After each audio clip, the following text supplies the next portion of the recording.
Уже давно смеркалось. Он отправился в его надежного тережку в Ненарадово со своей тройкой с подробным, обстоятельным наказом. А для себя велел заложить маленькие сани в одну лошадь. И один без кучера отправился в Жадрино, куда часа через 2 должна была приехать и Мария Гавриловна. Дорога была ему знакома, а езды всего 20 минут. Но едва Владимир выехал за околицу в поле, как поднялся ветер, и сделалась такая метель, что он ничего не видел.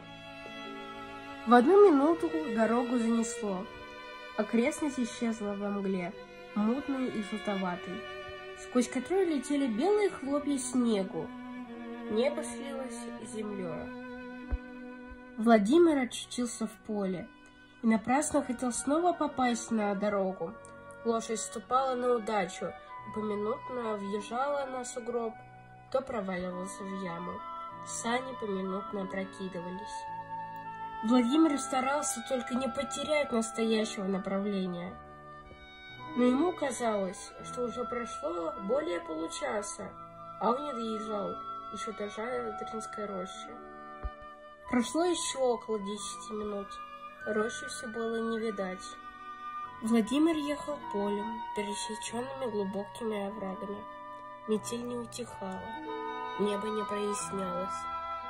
Лошадь начинала уставать, а с него пот катился градом, несмотря на то, что он поминутно был по пояс в снегу.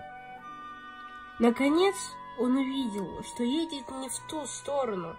Владимир остановился, начал думать, припоминать, соображать и уверился, что должна была взять ему вправо. Он поехал вправо. Лошадь его чуть ступала.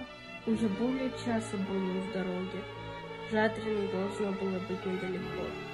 Но он ехал, а полю не было конца. Все сугробы да овраги. Поминутно сани опрокидывались, поминутно он их поднимал. Время шло, Владимир начинал сильно беспокоиться. Жадрино было не видать. Должно было быть около полуночи. Слезы брызнули из глаз его. Он поехал на удачу.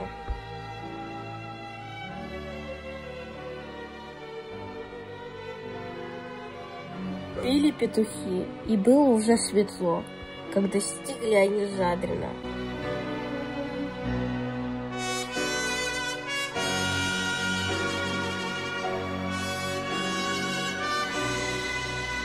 Церковь была заперта.